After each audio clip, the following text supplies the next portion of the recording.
Good evening, everybody. Welcome back to the Blind Press YouTube channel and Coffee Stream episode 494. I know it was supposed to be at noon today, but Mother Nature had other plans for us.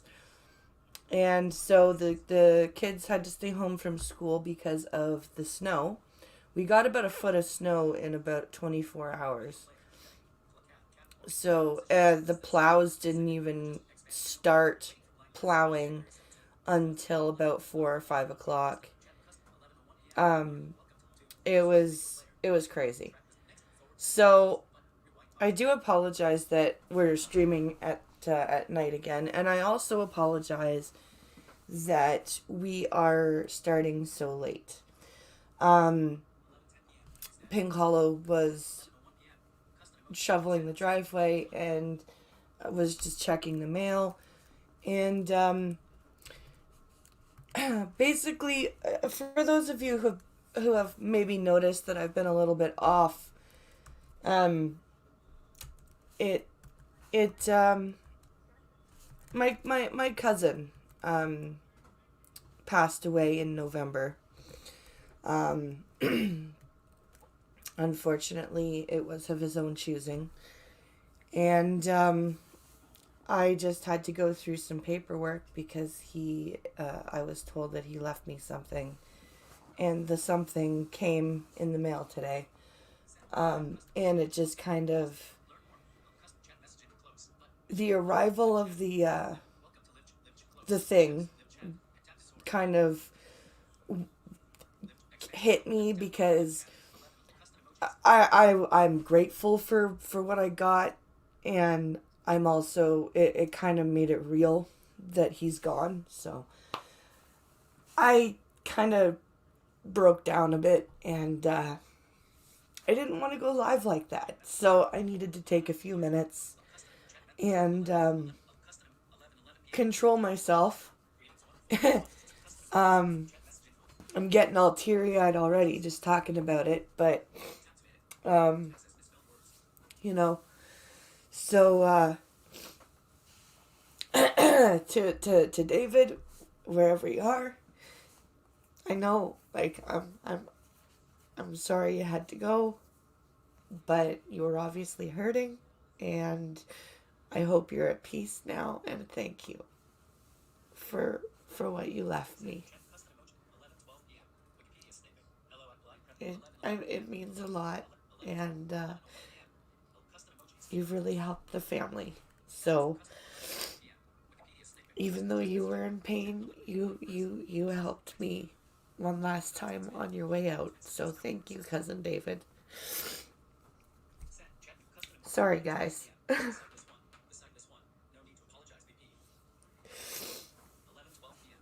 Hey, Sightless. Hey, Wiki. Hey, Costin. Sorry to start the stream out like this. These are half happy, half sad tears. um, but yeah, that's why we're late in starting. So, but let's uh, let's make it a good stream, shall we? Let's have a good time. Let's read some news. We'll have a chat. It'll be good. We'll have a good stream.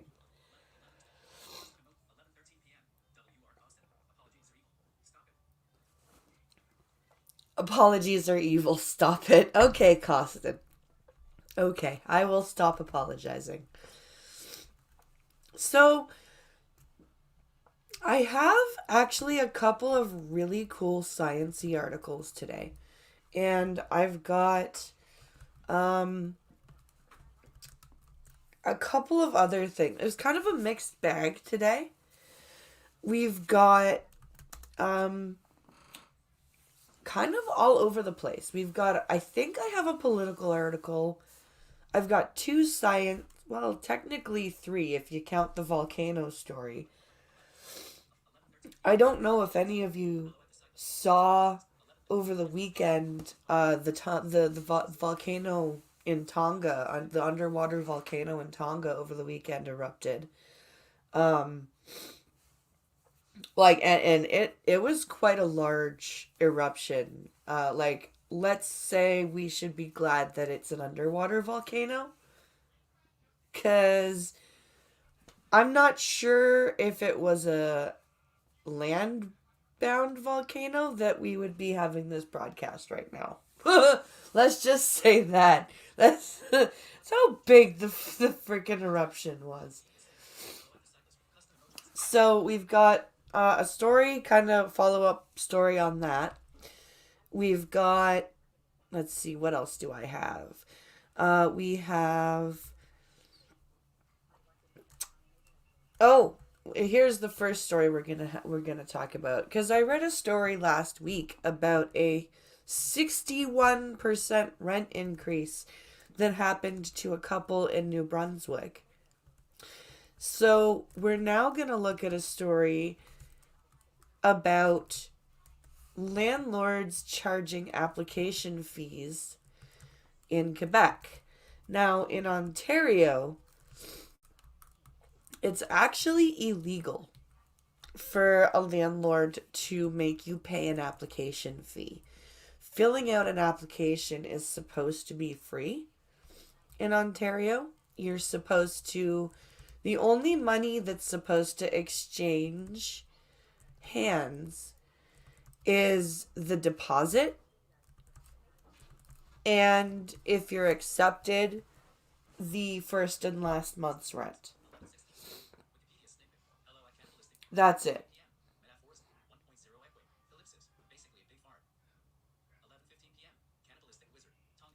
1.0 equate basically a big fart. Tongue go bye bye.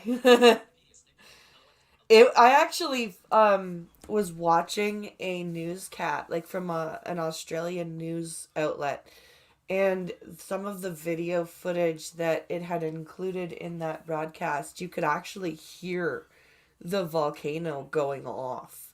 It sounded like cannon fire. It was crazy. Okay, let's find that share button.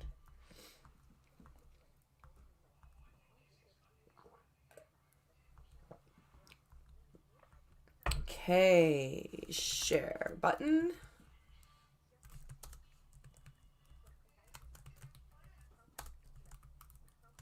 Okay. So here we go. Ottawa Citizen. This is where this is from. No, I don't care about COVID news. COVID news is everywhere. Just go away. Okay. Come on, catch up. A major landlord spent years charging rental application fees in Gatineau, which is a town in Quebec. It's just across the bridge from Ottawa. Until a tenant decided to challenge them on it. Good. Good for the talent. Or the tenant. What the fuck is with me mixing challenge and tenant together? What the fuck? While Ontario law prohibits charging an application fee for rental housing, questions to Quebec lawyers and the province's rental board reveal a murkier legal landscape on the other side of the river, or on the Ottawa River. So things are really fucking shady in Quebec. Like, when Pincalo used to work for a warehouse in town here, their corporate was based in Quebec. And they had to follow Quebec labor laws, right? So in Ontario, like, yes, you are supposed to be accommodating to somebody if they have, medical issues or disabilities or whatever. But if they're a major fuck up, like if they're like a drug addict or something, or an alcoholic, and they're a major fuck up, you eventually have to fire them. But not so in Quebec. You could see it clearly from space, says Wikipedia snippet. Yep. As volcanic explosions go, It was really not very big. Oh, really?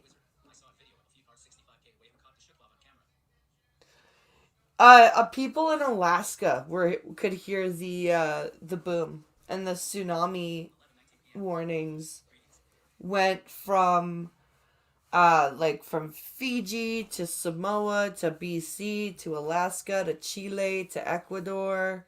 Like it was crazy. Hi, Elowen.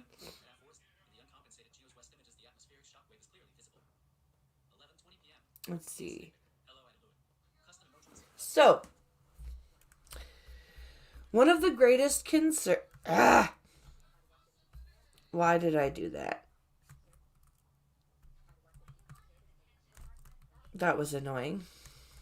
I hit the command button and swiped down, and it kicked me out of the story. Because, yeah.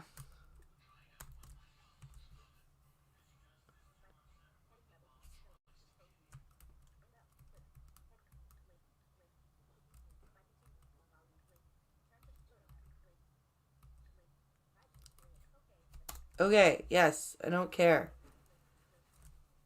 Okay, sorry guys. I am. I got lost. I got lost on my page navigation. Where am I? Okay.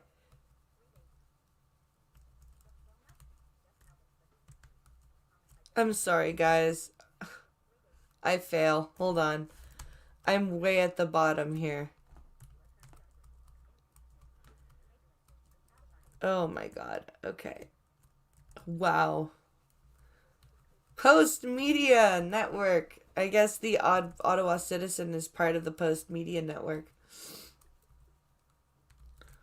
I did not know that, actually. Okay, there we go. I'm back to the top. I apologize, you guys. Oh my goodness. At least this is not happening while I'm recording a video, because that happens a lot. Okay. So, one of the greatest concerns advocates have when it comes to application fees for rental properties is that it increases the discrimination that low income tenants face as they search for housing. Yeah. Like, you barely have the money to put down a deposit and first and last month's rent, let alone an application fee every time you apply. That's crazy. The wave never hit the continental, never even reached the continental U.S. The closest waves were only 1 meter high. Ah, there's been a lot of volcanic activity though in just planet wide over the past couple of years. It's been very interesting.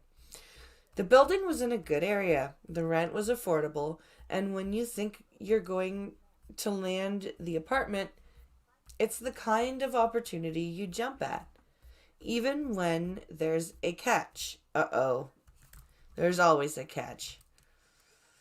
There's always a catch, isn't there? That's how Farsha remembers feeling in 2018 when she was searching for housing after graduating from university as a mature student in and found La Faubourg La Faubourg de Lille in Gatineau. La Faubourg de Lille. I think that's the name of the building. The apartment building is owned by Osgood Osgood Properties, one of the region's largest residential landlords. The price of the admission, she learned, was a non refundable application fee. Oh, non refundable at that. Wow. That's even worse. That's even worse. a freaking non-refundable fee. Hey, Mr. Scott.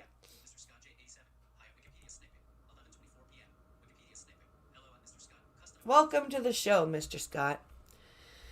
Farsha, whose last name we are withholding over concerns it may jeopardize her ability to find housing in the future, what a good call, remembers paying $150 to be considered for a 2-bedroom apartment in the building. So $150 just to fill out the piece of paper. That's ridiculous. Freaking, I think application fees are extortion, quite frankly. I don't agree with them at all. I agree with, putting down a deposit, and I agree with first and last month's rent, but an application fee, no. Because that's just, like, how many people are they going to just take that $150 from and not even look at the application and just be like, ooh, a free $150? You know what I mean?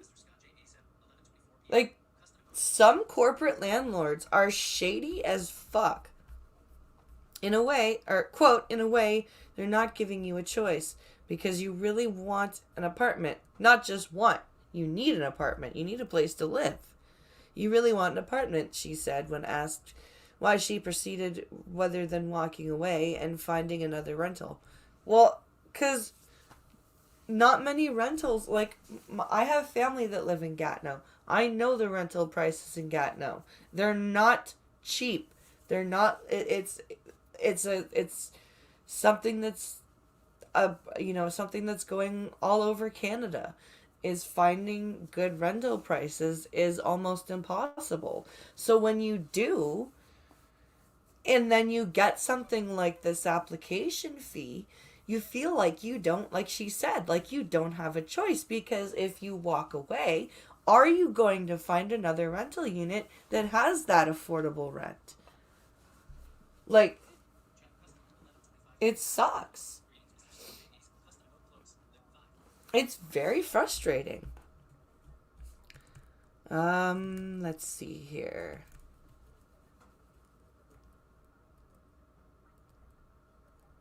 Sorry, there's a video right in the middle of the freaking article. Sorry, guys.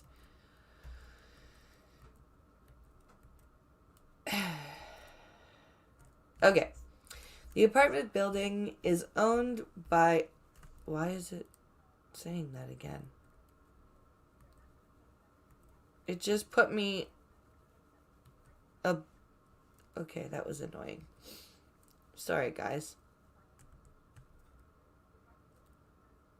Okay, apparently it doesn't want me to read the rest of the article. Let's try this.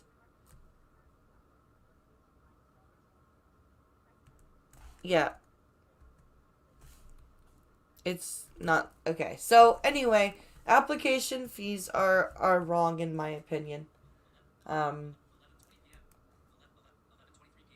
And like I said, the reason is it is illegal, that it is too easy to scam prospective renters. Well, that's what I'm saying, metaphorist, is, how many, especially corporate landlords, are going to take the, like, hundreds of $150 checks with the application forms and just not even look at the forms. Just be like, oh, look, we'll look out of 1 out of every 10 forms. So we're just going to deposit these 9 $150 checks without even looking at the forms. And we'll just look at this one form and also deposit this $150 check. It's like, I don't, it's disgusting. So here we have a very interesting story that I just found before the show. So there has been a group working on the cold case of who actually betrayed Anne Frank's family to the Nazis. Now, this group believes that they think they know who did it. But there are people that are not sure, and they're questioning the evidence that this group has brought to light. But we're going to take a look at this story here.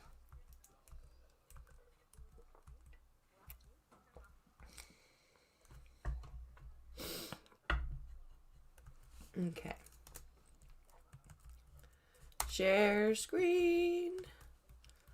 Chrome tab. Okay. Here we go. It was the butler. Is that a Clue reference? Okay, here we go. So this is from CTV News. And where's the headline?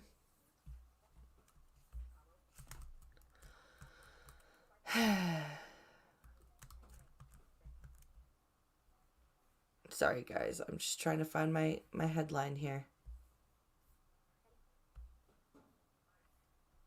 There it is. All right. Cold case investigation leads to surprise suspect in Anne Frank betrayal. Okay. This is from a Reuters. Originally, Reuters published this, but this is aggregated by CTV. So,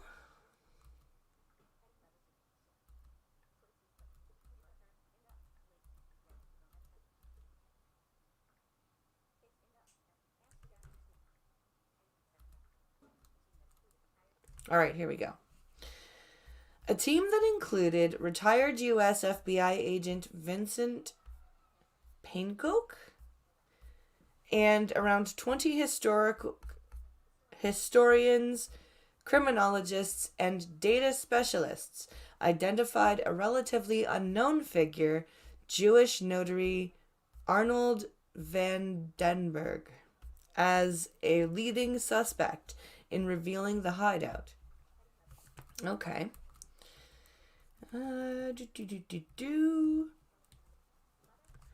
Some other experts emphasize that the evidence against him was not conclusive. So this is still a not conclusive end here.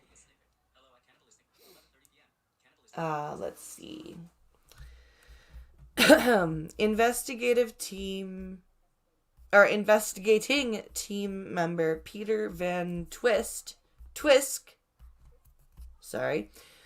said the crucial piece of new evidence was on an unsigned note to Anne's father Otto, found in an old post-war investigation dossier, specifically naming Van den Berg and alleging he passed on the information. The note said Van den Berg had access to addresses where Jews were hiding as a member of Amsterdam's wartime Jewish Council, and had passed lists of such addresses to the Nazis to save his own family.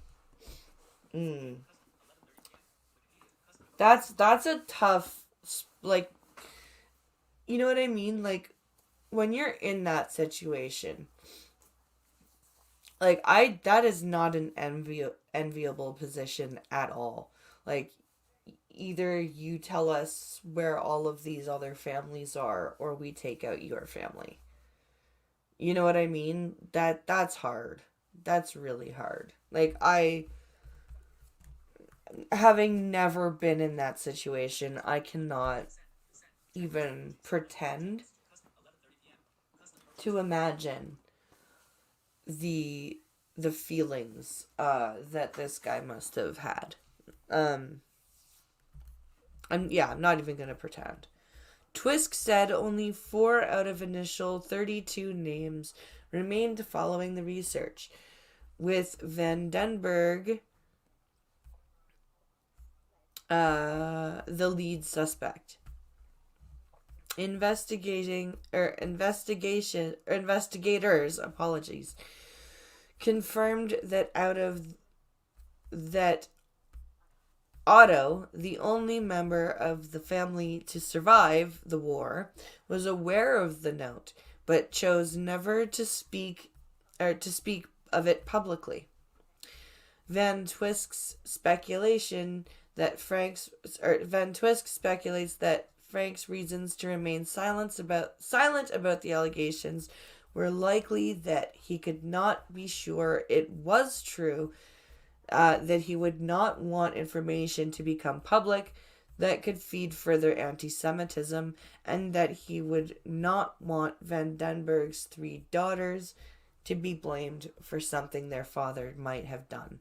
That makes perfect sense to me. I could see Otto Frank not, like, first of all, not, if you're not sure, don't accuse somebody, right? Secondly, I could definitely see him not wanting any further anti-Semitism to spread, and there is a big, um, a big and unfortunate tendency for us as humans to lay the blame on ancestors of the villain, right? It's just, that's just how we work. Otto had been in Auschwitz, Van Twisk said.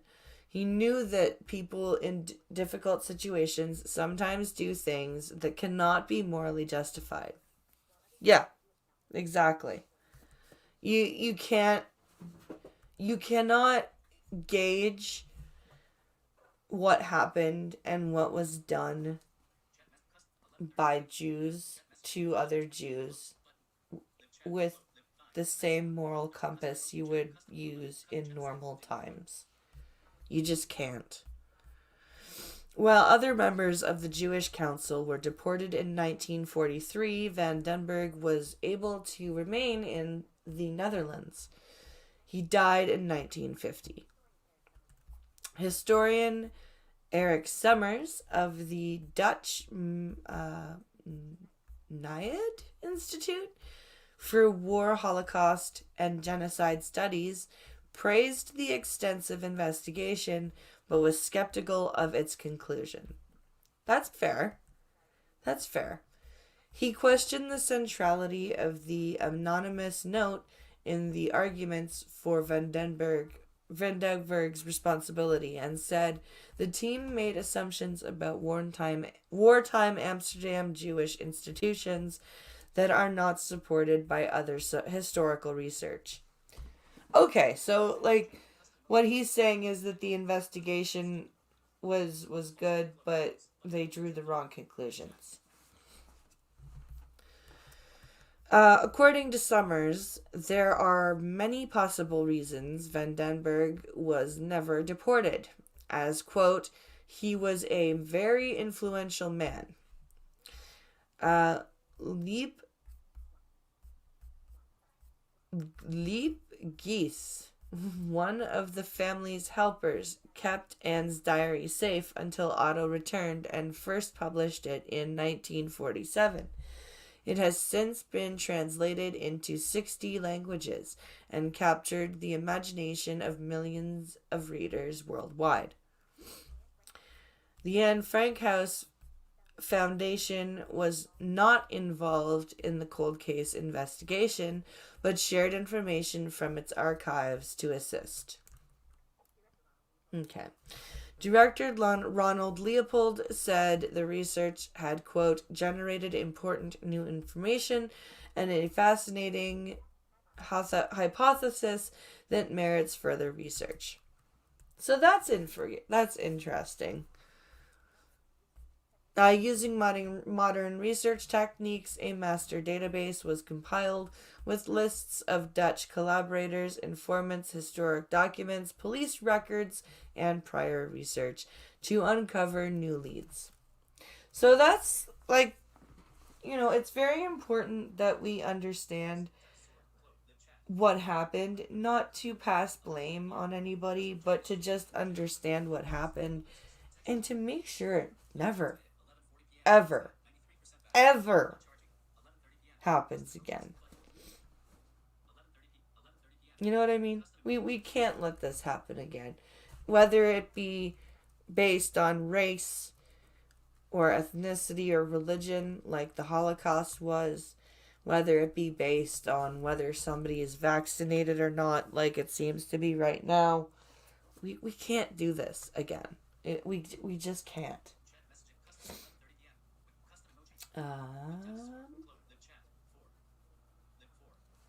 So, let's move on to the story about Tonga.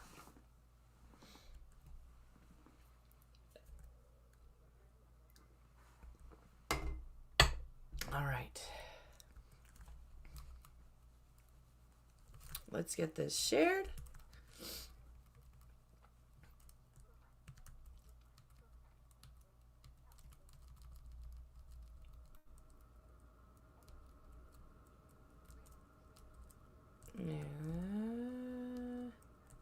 Here we go.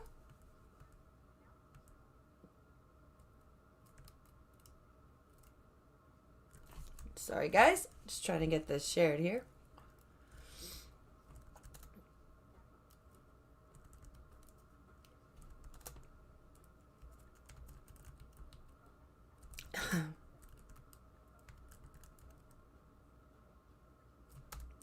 Okay.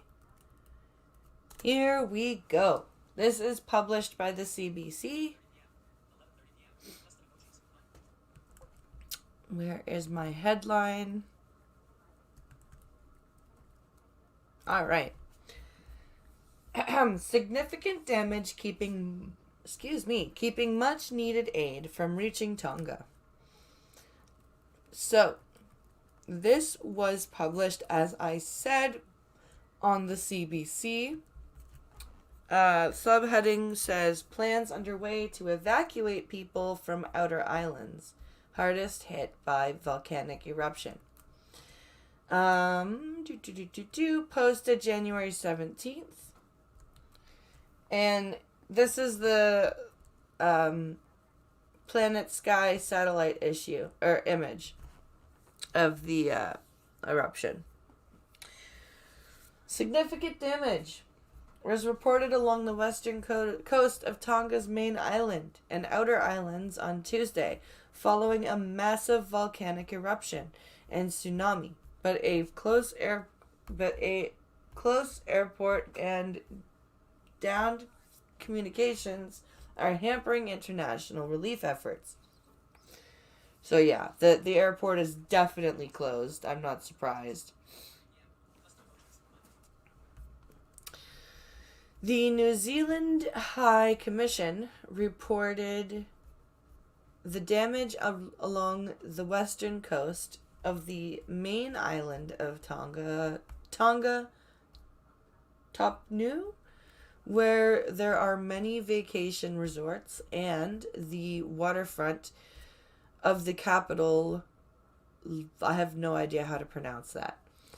A distress signal was detected in an isolated low-lying group of islands in the Tonga archipelago following Saturday's massive volcanic eruption and tsunami, the United Nations said, prompting particular concern for its inhabitants. Initial reports suggest no mass casualties on the main island of Tutadu. Again, do not know how to pronounce that. But 2 people were reported missing, and the capital, again, can't pronounce that, was badly damaged, as were resorts and homes along the island's western beaches, the UN said. Quote, further volcanic activity cannot be ruled out. The UN Office for Coordination of Humanitarian Affairs, in brackets, OCHA, said in the update on Monday, reporting only minor injuries, but emphasizing that formal assessments, especially of the outer islands, had yet to be released, with communications badly hit. The uninhabited volcanic island of Unga Tonga something Unga something else that I can't pronounce, all but disappeared following the blast, according to satellite images from around 12 hours later. Holy shit. The Pacific archipelago was blanketed in ash, and volcanic ash clouds spread to the country's thousands of kilometers to the west. That's insane. The island is gone. Let's see. Some before and after images of the island taken from space. So here's the satellite photo. Before and after.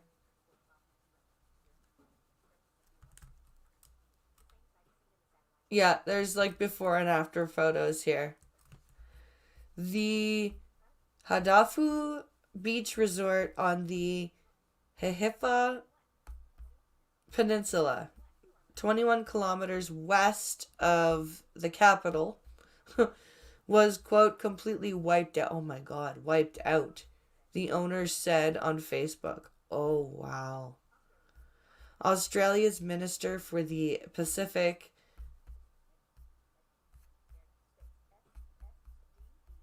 Zed Sisolja, said Tongan officials were planning to evacuate people from outer islands where, quote, they're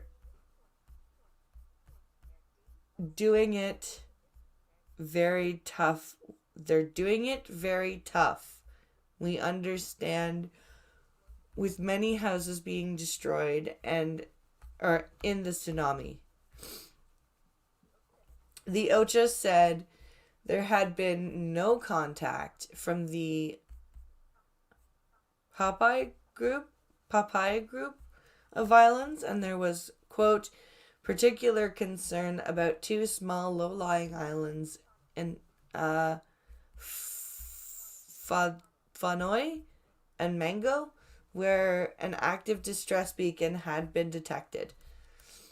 According to the Tonga government, 36 people live on Mango and 69 on Fanoi. Significant damage was reported along the western coast of Tonga's main island. So yeah, this is bad. Like, this is going to be hard to clean up. And I do hope that people are able to get in and help these people out, because I like that was some scary shit, like just listening to it on a video. Like, I can't imagine living in it. Like, that was pretty freaky. All right, now for our sciencey stuff to end out the stream.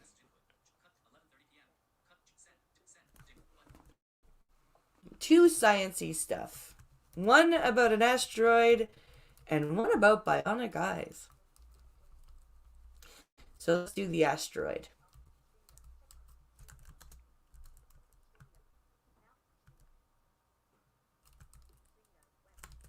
Okay.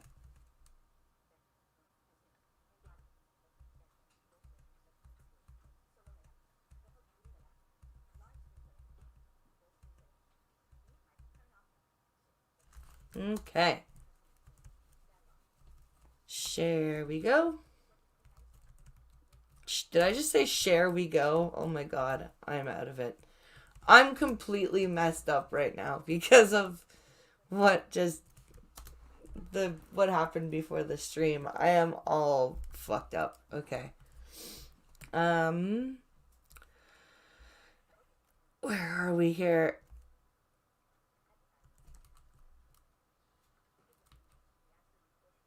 Okay, so there's a really big asteroid coming by us. And of course, it's going to miss us again. But every time we say we wish that an asteroid would hit us, we keep playing with fire because I think if an asteroid were to actually hit us, I don't think we would be happy about it. Um, you've got a rare chance to see a huge asteroid fly by Earth this week. Here's how. And this is from Science Daily. In a slow moving universe, asteroids give us a rare chance to see things moving in real time. We have such a chance coming right up on the evening of Tuesday, January 18th, when 1 kilometer wide asteroid 7482 1994 PC1 passes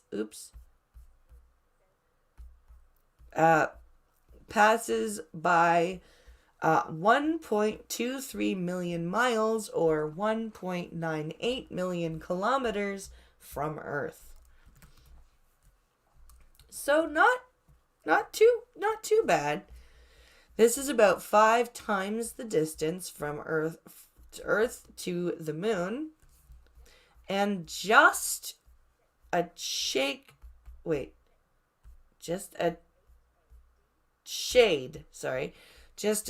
over the distance to the anti-sunward Earth-Sun Lagrange point, soon to be the home of the James Webb Space Telescope. Fortunately, both Earth and said space telescope are safe from the asteroid on this pass, and will remain so for centuries until the foreseeable future. The asteroid was discovered on the night of August 9th, 1994, by the astronomer Robert McNaught, observing from the Siding Spring Observatory. The Apollo asteroid is an Earth-crossing with a perihelion interior to our own at 0.9 astronomical units, or AU, from the Sun, and an aphelion out in the asteroid belt. Okay, at 1.8 AU, with an orbital period of 572 days. Its orbital inclination of 33.5 degrees relative to the ecliptic makes it pass far from Earth on most years. Okay. Interesting. Fun fact, looking back through sky plates, 1994 PC1 actually turns up in images all the way back to 1974. Oh, cool. 1994 PC1 is a S-class stony type asteroid and is only slightly larger than another well-known NEO asteroid, which is 101955B or BBN or BBNNU. The target of NASA's OSIRIS-REx sample return mission, which returned to Earth with its precious cargo late next year. This week's pass is the closest for the asteroid since January 17th, 1933. Pre-discovery at 0.0 0.00752 AU. Oh, wow.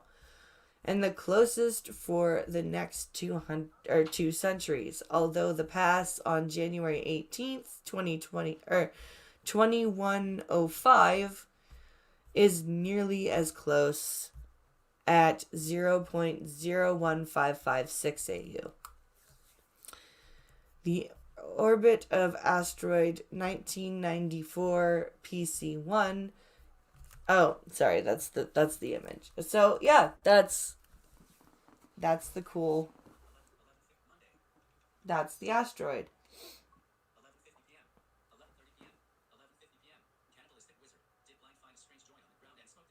Did Blind find a strange joint on the ground and smoked it?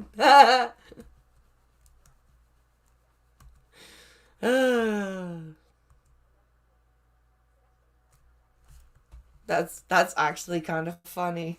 Cannibalistic wizard. Okay, now for the last story of our show. It's from SeaTech Daily.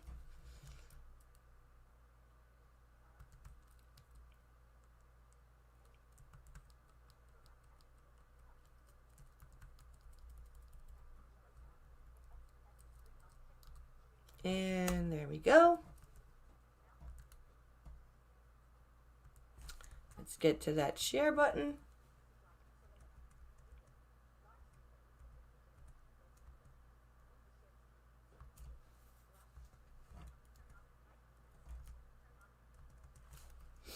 Okay.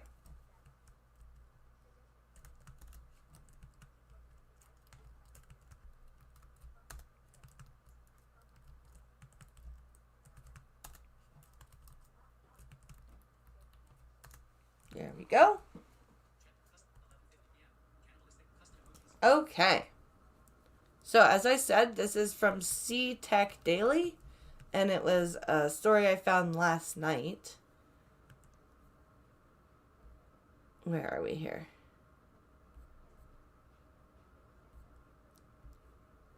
Oh. So, bionic eyes developing the next generation of artificial vision aids. So this is published. Where am I here?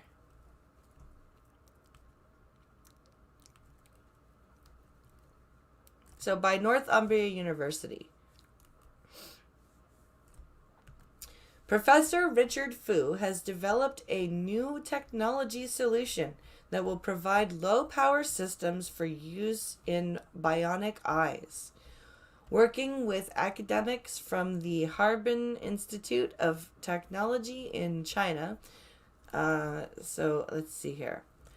A new technology solution that will provide low-power systems for use in bionic eyes has been jointly developed by academics from the Harbin Institute of Technology in China and Northumbria University. Really, Ninja? You can't wait another 5 minutes? No? No?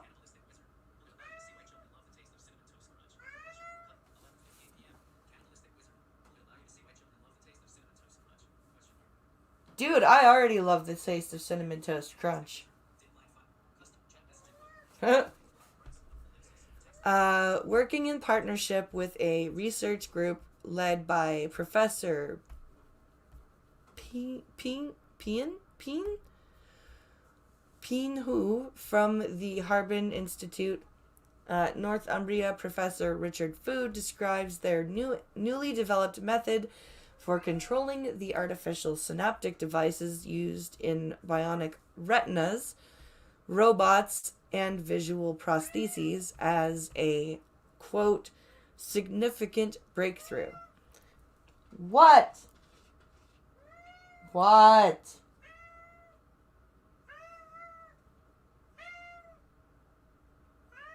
I'm busy.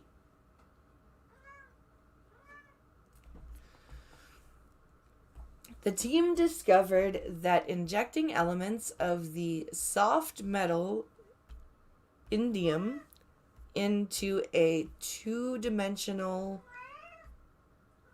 Wait. Where am I?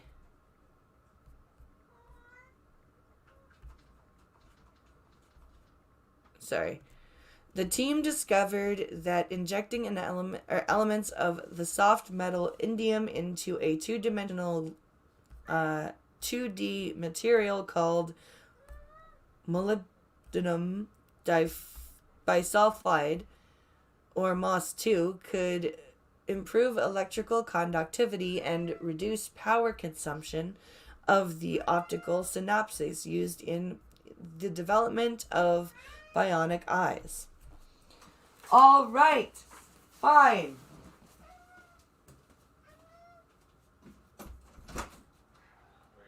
No, but he couldn't wait 5 minutes.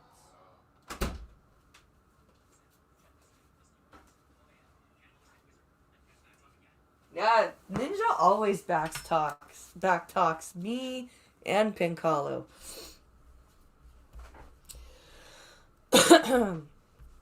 The technology was then tested within the structure of an electronic retina and found to produce the high quality image sensing functions required. Okay, that's really cool. So this is why I can't use bionic eyes, because I don't have, like, this technology doesn't work for me because my left eye is dead. It has no retina in it. And I have no right eye at all.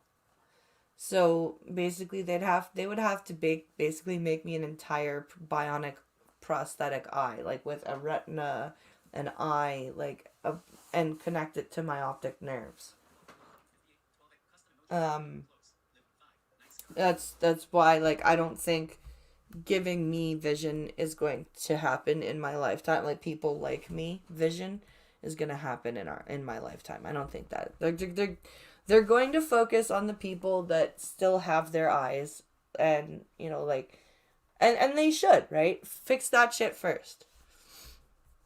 The team's work has been published in a paper called Ultra Low Power Optical Synapses Based on MOS2 Layers by Indium Induced Surface Charge Doping for Biomimetic Eyes in the prosthesis.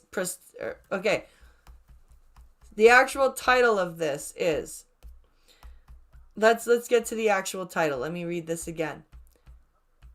The findings were published in a paper called Ultra Low Power Optical Synapses Based on MOS2 Layers by Indium Induced Surface Charge Doping for Biomimetic Eyes, in the prestigious scientific journal Advanced Materials. That is the longest scientific paper name I have ever heard. That's a long fucking name.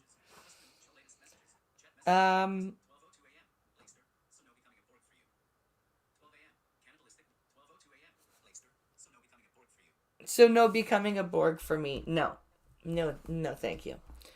Professor Fu, who is an expert in shape memory, has piezoelectric thin films, nanomaterials, and nano devices, explains, quote, the current visual systems are based on physically separated sensors, memories, and processing units. These systems often have high power consumption and difficulty of performing complex image learning and processing tasks. Therefore, our newly developed method is of great significance for the next generation of artificial visual systems. That's really cool.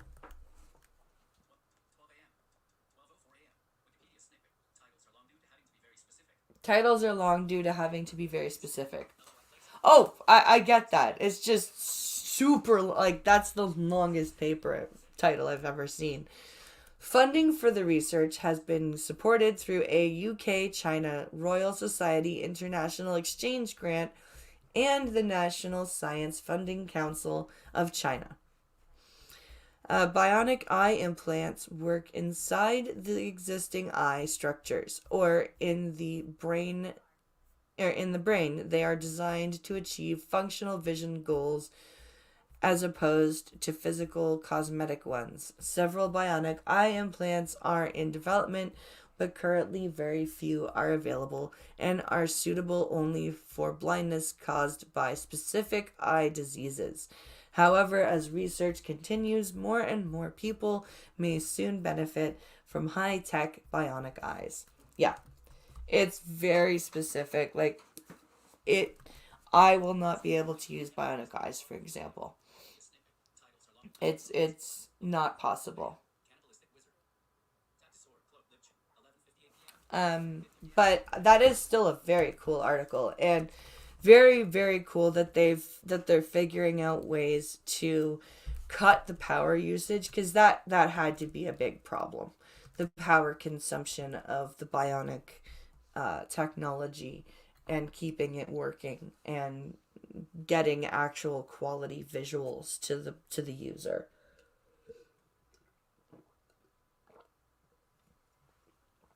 That had to have been a big problem. So that's very cool that they figured that out, and I hope that they can continue to develop that tech. Hello, Ghost Dog. Well, my friends, you have reached the end of the show. I hope you guys. Being made in China, what's the risk of lead being used? That's another good question. Cannibalistic wizard, that's another very good question. Um, Alright, guys, thank you all for watching. I'm gonna end this. I hope you have a great rest of your night. Catch me tomorrow on Minions of the Zoo and on Wednesday at 12 o'clock p.m. Eastern with Functional for Canadian Wednesday. Thank you all for watching. And also, my computer's in my P.O. box. My computer's here. So, there might be a setup stream. Who knows? I don't know, but we'll see. Thank you guys for watching. Have a fantastic rest of your night, and I will see you later. Bye, guys.